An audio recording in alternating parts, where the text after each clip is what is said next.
Hi everybody, important topic today. It's offer negotiation. I've sat on the employer side for hundreds of negotiations, been on the employee side for a couple myself, and I've also coached many people in their offer negotiation.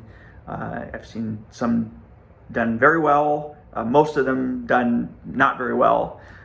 So I want to give you a few things to think about, and just thinking about each of these will help put you at a strong advantage when it comes to the negotiation to get what you want. Okay, so what are those four things? And I'm not going to go into deep detail on these. I just want to get them to you so you can really begin thinking about them. The first one is BATNA, your best alternative to a negotiated agreement. It's kind of a funny name. You may have heard of it before, you may have not. It's a simple concept. It's, if this all doesn't work out, what am I going to do, right? What's the best alternative for me? So that's where, if you're employed, your best alternative is you continue receiving benefits, you continue at the job that you sort of like, and you keep getting your biweekly salary, and you can keep commuting 45 minutes a day. But ultimately, you still have your sustenance, you still have your job, and that puts you in a very strong negotiation position. And employers know this too, so the employers will know that you have a strong BATNA. Now, if you're unemployed, and I know there are a lot of folks out there searching for jobs right now, how do you get a strong BATNA? Well, this is one of the important reasons why you want to continue interviewing elsewhere and potentially multiple places while you are going through an offer negotiation process. Is your BATNA is the potential of getting another offer, or if you get another offer in hand, that offer itself, and that also puts you in a strong negotiation position. And to the appropriate level, you should respectfully let the employer know what's going on and that you are wanted elsewhere, either by your current employer or by potentially another employer, which shows that you have a strong BATNA. In fact, I think back to one question I asked when I was considering a job. When it was my turn to ask questions, I said, why should I leave a perfectly good situation to go join you? And I don't think that hiring manager had ever heard that question before. But they knew I was in a very strong negotiation position. So anyways, the first one's BATNA. The second one, the second thing you should be thinking about is ZOPA, the Zone of Potential Agreement. So the zone, and we'll keep this simple, we'll keep it based on salary. It's basically, is there a salary range where you would accept, where they would offer and you would accept, right? So in your head, and you can keep this, your range, you generally want to keep quiet.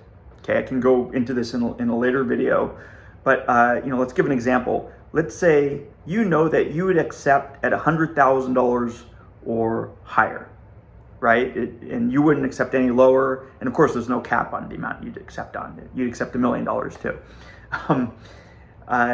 So you'd accept $100,000 or higher.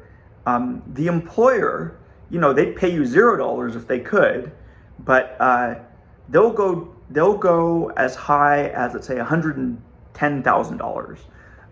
There's the zone of acceptance is $100,000 to $110,000. So you want there to be a zone of acceptance, right? Because that means that both sides want there to be a zone of acceptance, because that means that an offer is on the table. If your number is higher than what the employers are willing to pay, there's no zone, and we have a problem here. So one of you is going to have to budge, right? Anyways, it's something to think about. There's concepts like anchoring.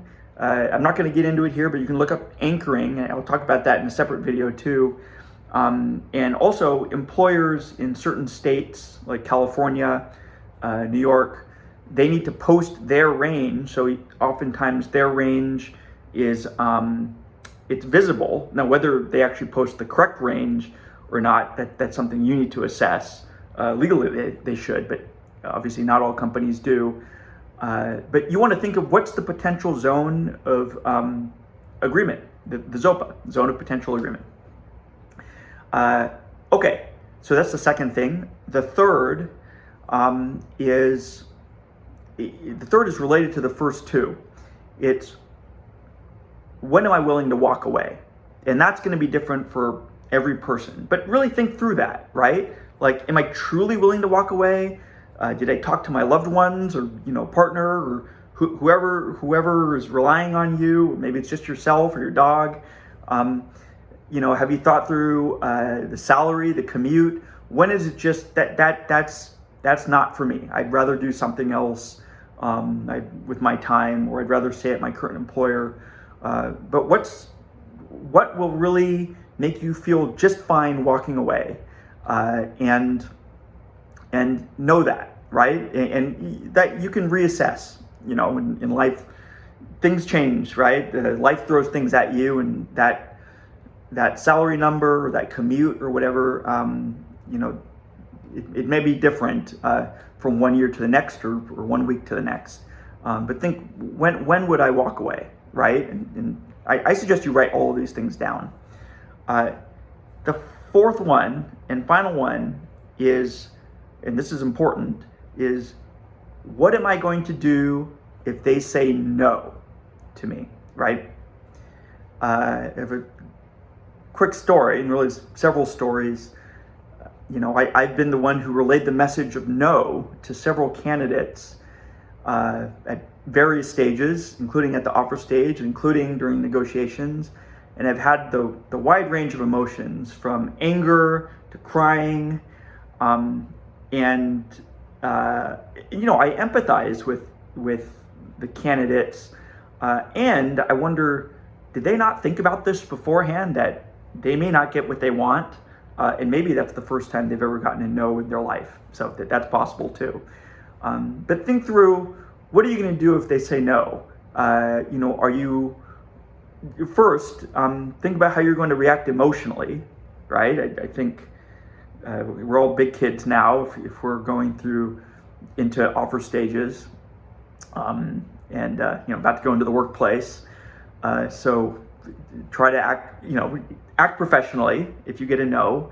And number two is, know any actions you'll take, whether, trying to continue the conversation or, being okay with whatever the alternative they said is to no. But, think through the potential no, sleep on it, have your emotional reaction beforehand, whatever it is. But be ready for a no. Okay, so to summarize, 4 things, and there are many other things to think about, but I think if you think through these 4, jot them down on paper, what you feel, use AI, use ChatGPT to help if needed. I strongly suggest you use AI to help you now with these tools to help think through some of these.